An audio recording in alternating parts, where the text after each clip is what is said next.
ఓం శ్రీ గురుభ్యో నమ. వాగర్ధావ సంప్రోక్తో వాగర్ధ ప్రతిపత్తే జగతో పితరౌ వందే పార్వతీ పరమేశ్వరౌ. వ్యాసాయ విష్ణురూపాయ వ్యాసరూపాయ విష్ణవే నమో వై బ్రహ్మనిధి వాసిష్ఠాయ నమో నమ. గురు బ్రహ్మ గురు విష్ణు గురుదేవో మహేశ్వర గురు సాక్షాత్ పరబ్రహ్మ తస్మై శ్రీ గురవే నమ. ఓం శ్రీమాత్రే నమ.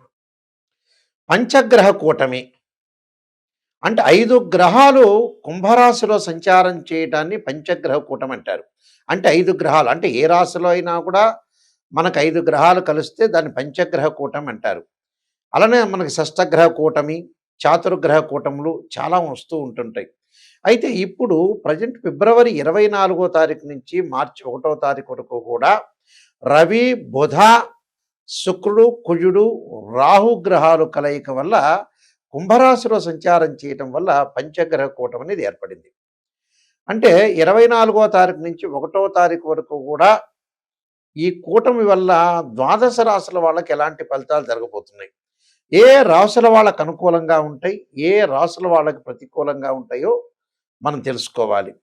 ప్రధానంగా అనుకూలమైన రాశులు ఏంటివి? అనుకూలమైన రాశుల్లో ముఖ్యంగా మేషరాశి, కన్యారాశి, వృశ్చిక రాశి, ధనస్సు రాశి, మకర రాశి వాళ్ళకి అనుకూలమైన ఫలితాలు కలగటం. ఇవి కేవలం ఈ ఫలితం అనేది 15 రోజుల పాటే ఉంటుంది. పక్షం రోజులు అంటారు. అంటే మనం భయభ్రాంతులు చెందాల్సిన పని లేదు. మిగతా వాళ్ళకు వచ్చేటప్పటికల్లా మధ్య రకమైన ఫలితాలు, ప్రతికూల ఫలితాలు ఉంటాయి. మధ్య రకంగా ఎవరికి ఉంటాయంటే మిథున రాశి వాళ్ళకి ప్రత్యేకంగా, తుల, కుంభరాశి వాళ్ళకి మధ్య రకమైన మిశ్రమ ఫలితాలు, ప్రతికూలమైన ఫలితాలు వృషభ రాశి వాళ్ళకి, కర్కాటక రాశి వాళ్ళకి, సింహరాశి వాళ్ళకి, మీనరాశి వాళ్ళకి ప్రతికూల ఫలితాలు జరుగుతాయి. ఈ ప్రతికూలంలో ఎవరెవరికి ఎంత పర్సెంటేజ్ ఫలితం ఉంటుంది అంటే మేషరాశి వారికి 90% బాగుంటుంది, వృషభ రాశి వాళ్ళకి 25% బాగుంటుంది, మిథున రాశి వారికి 35%, కర్కాటక రాశి వారికి 20%, సింహరాశి వారికి 30% ఫలితం అనుకూలంగా ఉంటుంది, కన్యారాశి వాళ్ళకి 80% ఫలితం చాలా బాగుంటుంది. అలానే తులారాశి వాళ్ళకి 35%, వృశ్చిక రాశి వాళ్ళకి 60%, ధనస్సు రాశి వాళ్ళకి 75%, మకర రాశి వాళ్ళకి 50%, కుంభరాశి వాళ్ళకి 35%, మీనరాశి వాళ్ళకి 25% బాగుంటుంది. అంటే ఇవన్నీ కూడా అయితే మాకు ప్రతికూలం అవుతుంది అని బాధపడక్కర్ల. దానికి ప్రత్యేకంగా పరిహారాలను నేను చెప్తాను. ఎలాంటి ఫలితాలు జరుగుతాయో తెలుసుకోవాలి. మనం చాలా జాగ్రత్తగా ఉండి ముందుకు వెళ్ళాలి. అయితే భయభ్రాంతులు చెందేవాళ్ళు కూడా కొంతమంది ఉంటారు. కేవలం ఇది 15 రోజులు మాత్రమే ఉంటుంది ఇలాంటి ఫలితం అనేది. అది మంచి చెడుల యొక్క ఫలితం. దానికి కొన్ని పరిహారాలు చెబుతాను. మీరు ఎట్టి పరిస్థితుల్లో కూడా భయభ్రాంతులు చెందాల్సిన పని లేదు. పంచగ్రహ కూటమి ఏదో అయిపోతుంది, నాకేదో లైఫ్లో అయిపోతుందని భయభ్రాంతులు చెందాల్సిన పని లేదు. మనం సేవ్ కావాలి. అంటే నెగిటివ్ అయినా కూడా మనం సేవ్ కావటం ఎలాగా? శ్రేయ లోపం పెరుగుట పెద్ద విద్య, లోపం ఎరిగిన వాడే పూర్ణుడవుతాడు. మన లోపాలను మనం సవరణ చేసుకొని ముందుకు వెళ్తే మనకు మంచి జరుగుతుంది. నేను పరిహారాలన్నీ కూడా చెప్తాను. ఆ పరిహారాలు కూడా మీరు పాటించండి. మీకు మంచి జరిగే అవకాశాలు ఖచ్చితంగా ఉంటాయి. అయితే ద్వాదశ రాశుల వాళ్ళకి ఎలాంటి ఫలితాలు జరుగుతాయో ఒకసారి మనం తెలుసుకుందాం. తులారాశి వాళ్ళకి పంచగ్రహ కూటం వల్ల ప్రభుత్వ అధికారులతోటి ఒప్పందాలు, ప్రతి పనిలో కూడా తలచిన పని ప్రతిది కూడా పూర్తి కావటం, వృత్తి ఉద్యోగాల యందు కూడా కొంత లాభం కలిగే అవకాశాలు ఎక్కువ ఉంటాయి. అయితే లాభాలు కలుగుతాయి కానీ రాజకీయ ప్రభుత్వ అధికారులతో కొంత విరోధ భావాలు, స్త్రీ మూలకంగా కొన్ని ఇబ్బందులు కలగటం, పనిలేని ప్రయాణాలు, అకాల భోజనం జరిగే అవకాశాలు ఉంటాయి. కుటుంబంలో అనారోగ్య బాధలు, శరీరంలో వేడి, పైత్య వికారం జరిగే అవకాశాలు ఎక్కువ ఉంటాయి. అంటే గర్భ సంబంధమైన వ్యాధులతో పాటు వృత్తిలో కొంత భంగపాటు జరిగే అవకాశాలు ఒకటి ఉండటం, ఒకటి వృత్తి ఉద్యోగాల యందు లాభాలు కలుగుతున్నా కొన్ని అనవసరమైన విషయాల్లో మధ్యవర్తిత్వం అనేది పనికిరాదు. అన్య స్త్రీ సుఖము, అలానే పిల్లలు విద్యా విషయంలో ముందంజలో ఉండటం, వాహన ప్రాప్తి కలగటం, ఒకటి అపరిచితుల ద్వారా మోసపోవడం కూడా జరుగుతుంది. అంటే అబ్డామిన్ సంబంధించిన డిసీజెస్ రావటం జరుగుతుంటుంది. వివాదాలు, లిటిగేషన్స్ వైపు వెళ్ళటం వల్ల అవమానాలు, అనుమానాలు జరిగే అవకాశాలు ఎక్కువ ఉంటాయి. ఖర్చులు తగ్గించుకోండి. మీకు వస్తున్నాయి కదా నేను చెప్పానంటే ఎక్స్పెండిచర్స్ పెరిగే అవకాశాలు ఎక్కువ ఉంటాయి. కుటుంబంలో అనారోగ్య బాధలు కలగటం, ఒకటి శరీరంలో వేడి, పైత్య వికారములు, రాజకీయ ప్రభుత్వ అధికారులతో విరోధ భావాలు, స్త్రీ మూలకంగా ఇబ్బందులు కలిగే అవకాశాలు ఎక్కువ ఉంటాయి. అంటే పని లేని ప్రయాణాలు, అకాల భోజనం చేసే అవకాశాలు ఎక్కువ ఉంటాయి. కాబట్టి కొద్దిగా జాగ్రత్తగా ముందుకు వెళ్ళాలి. ఈ తులారాశి వాళ్ళకి 35% అనేది బాగుంటుంది. ఈ పంచగ్రహ కూటం వల్ల భయభ్రాంతులు చెందాల్సిన పని లేదు. మంచి చెడుల యొక్క మిశ్రమం జరుగుతున్నప్పుడు మనం భయభ్రాంతులు చెందాల్సిన పని లేదు. కొన్ని పరిహారాలు చక్కగా చేసుకోవచ్చు. మనం మరింత ఫలితాలు, ఇంకా మంచి రిజల్ట్స్ రావాలన్నా, చెడు ఫలితాలన్నా తొలగిపోవాలన్నా మనం రవికి, అంటే సూర్యగ్రహము, బుధగ్రహము, అంగారగ్రహము, శుక్రగ్రహము, రాహు యొక్క ఏదైతే విశేషంగా మనం దాని యొక్క పరిహారాలు చేసుకుంటే మనకు మంచి జరిగే అవకాశాలు ఖచ్చితంగా ఉంటాయి. దానిలో సూర్యుడి యొక్క ఆరాధన అనేది చాలా శ్రేష్టమైంది. సూర్యుడి యొక్క ఆరాధనలో సూర్యగ్రహం మనకి ఇంకా బాగుండాలన్నా, ఇంకా మంచి చేయాలన్నా కూడా చెడు ఫలితం రాకుండా ఉండటానికి సూర్యుడి యొక్క ఆరాధన చేయాలంటే ఖచ్చితంగా సూర్యగాయత్రి మంత్రం అనేది ఒకటి ఉంటుంది. అంటే ఆదివారం సూర్యగాయత్రి మంత్రం చదువుకోవాలి. ఈ 15 రోజుల పాటు కూడా 1వ తారీఖు వరకు పంచగ్రహ కూటం ఉన్న ఇంకో పైన కూడా ఇంకొక వారం పాటు ప్రతిరోజు కూడా సూర్యుడి యొక్క మంత్రము, అంగారకుడి యొక్క మంత్రము, శుక్రుడి యొక్క మంత్రము, బుధగ్రహ మంత్రం, రాహుగ్రహ మంత్రం చదువుకుంటే చాలు. అవి ఎన్నిసార్లు? ఒక 5 సార్లు చదువుకున్నా సరిపోతుంది. వాళ్ళు ఉదయం పూట కుదరని వాళ్ళు సాయంత్రం పూట చదువుకోవచ్చు. సూర్యుడి యొక్క ఆరాధనలో ముఖ్యంగా ఆదిత్యాయ విద్మహే సహస్రకిరణాయ ధీమహే తన్నో సూర్య ప్రచోదయాత్ అనే మంత్రాన్ని, అంటే సూర్యగాయత్రి మంత్రం అంటారు. అంగారకుడి యొక్క ప్రభావం ఉందంటే అంగారకాయ విద్మహే శక్తి హస్తాయ ధీమే తన్నో భౌమ ప్రచోదయాత్ అనే మంత్రాన్ని, అలానే బుధుడు బాగలేదంటే నారాయణాయ విద్మహే వాసుదేవాయ ధీమే తన్నో విష్ణు ప్రచోదయాత్ అనే మంత్రాన్ని, బుధగ్రహం బాగలేని వాళ్ళు, కొద్దిగా వ్యాపారపరంగా అనుకూలంగా ఉండాలనుకునే వ్యక్తులందరూ కూడా బుధగ్రహం యొక్క అనుకూలత ఉంటే మనకు మంచి జరుగుతుంది. దాంతోపాటు ప్రత్యేకంగా రాహు అర్ధకాయ మహావీరం చంద్రాదిత్య విమర్ధనం సింహకాగర్భ సంభూతం తం రాహుం ప్రణమామ్యం అనే మంత్రాన్ని చక్కగా చదువుకోవచ్చు. అలానే శుక్రుడి యొక్క, అంటే శుక్రుడి యొక్క దోషం పోవాలి, శుక్రుడు అనుకూలంగా ఉండాలి అని అంటే ఖచ్చితంగా ఓం శుక్రాయ నమః అనే మంత్రం కానీ, మహాకాళి, మహాలక్ష్మి, మహాసరస్వతి మంత్రాన్ని చదువుకోవటం కూడా చాలా మంచిది. దాంతోపాటు విద్యార్థులకు అనుకూలంగా ఉండాలంటే దక్షిణామూర్తి స్తోత్ర పాలనం చేయటం, ఆరోగ్యపరంగా ఇబ్బందులు కలుగుతున్నాయంటే శరీరే జర్జరీభూతే వ్యాధిగ్రస్తే కళేవరే ఔషధం జాహ్నవీతోయం వైద్యో నారాయణ హరి అనే మంత్రాన్ని చక్కగా చదువుకోవటం కూడా చాలా మంచిది. అయితే ఇవన్నీ కూడా గోచారరీత్యా చెప్పబడే ఫలితాలు అంటారు. బర్త్ చార్ట్ కాదు, ఎప్పుడైనా గమనించాలి. గోచారం అనేది 20% సపోర్ట్.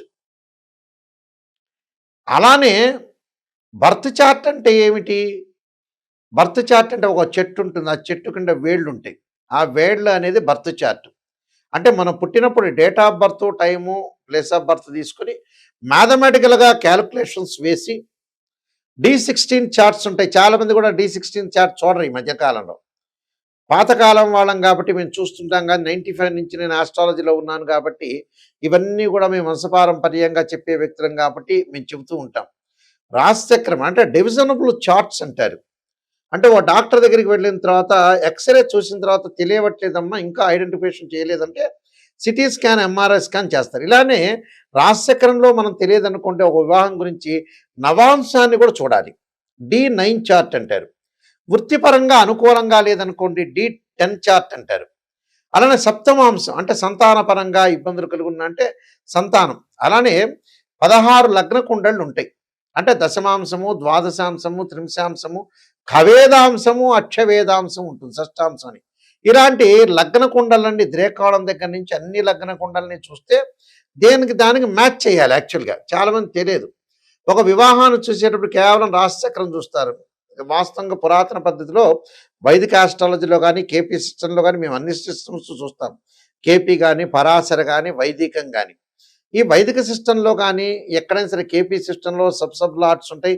సబ్ లార్డు అని ఉంటాయి. అయితే ఇక్కడ వైదిక ఆస్ట్రాలజీలో ఒక వివాహాన్ని మనం నిర్ణయం చేయాలంటే రాశిచక్రము, భావచక్రము, నవాంశం ఇంపార్టెంట్. ఒక వృత్తిపరంగా మనం చూడాలంటే రాశిచక్రము, భావచక్రము, దశమాంశం ఇంపార్టెంట్. ఇలాంటి క్యాల్కులేషన్స్ ఉండాలి.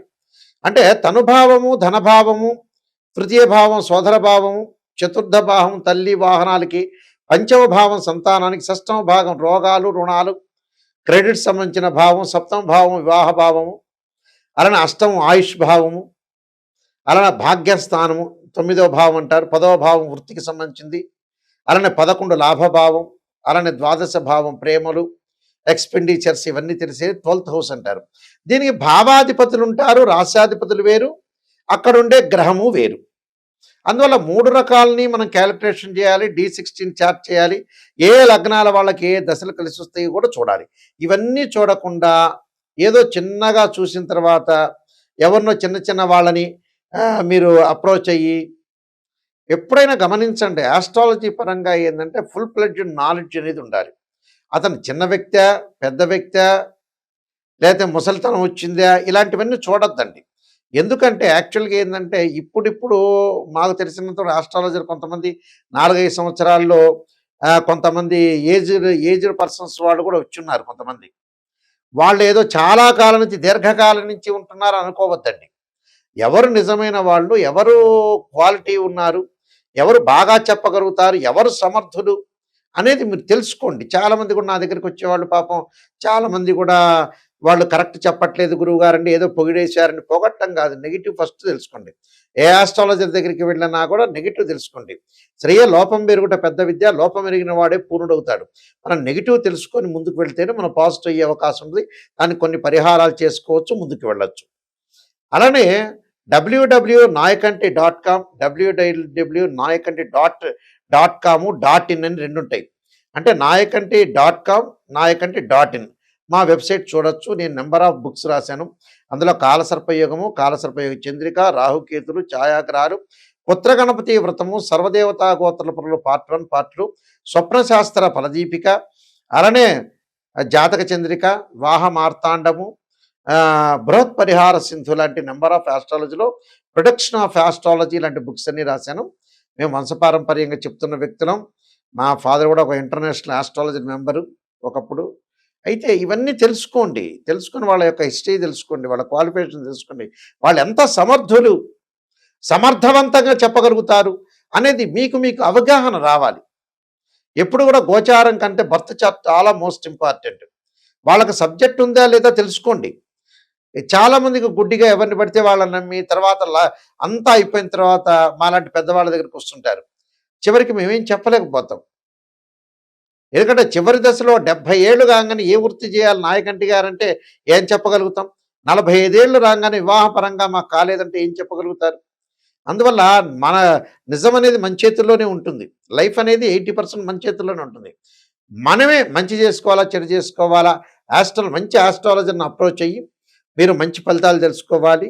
మా దగ్గరికి ఎవరైనా సరే నా దగ్గరికి ఫోన్ చేయదలుచుకుంటే నిజాన్ని తెలుసుకునే వాళ్ళు మాత్రమే ఫోన్ చేయండి. అబద్ధం అయితే మీ డబ్బులు దండగా, మీరు పక్కన వాళ్ళకి ఇవ్వండి, మిమ్మల్ని పొగుడుతారు. ఈ విషయాలు నిజం తెలుసుకోండి. లైఫ్ అనేది నిజం తెలుసుకుంటేనే మంచిది. అసలు మనుషులు ఎందుకు చేరిపోతున్నారు తెలుసా అండి మీకు?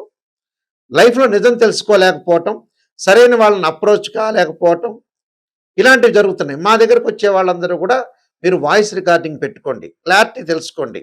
ఒకసారి నేను చెప్పింది గుర్తు లేకపోయినా రెండోసారి రిపీట్గా మీరు తెలుసుకోవచ్చు. తెలుసుకొని ముందుకెళ్తే నిజం తెలుసుకునే వాళ్ళు మాత్రం తప్పకుండా మీరు ఫోన్ చేయండి. మా స్క్రీన్ మీద పడుతున్న స్క్రోలింగ్ నెంబర్స్ కొన్ని ఉన్నాయి. ఆ నెంబర్స్ డైరెక్ట్ నా దగ్గరికి వస్తే మీరేం ప్రాబ్లం లేదు. మీరు అన్నీ తెలుసుకొని ముందుకు వెళ్ళండి. మీ అందరికీ కూడా భయభ్రాంతులు చెందొద్దండి. పంచగ్రహ కూటమి మీకు అందరికీ కూడా మంచి జరగాలని ఆశిస్తూ సర్వే జనా సుఖినో భవంతు.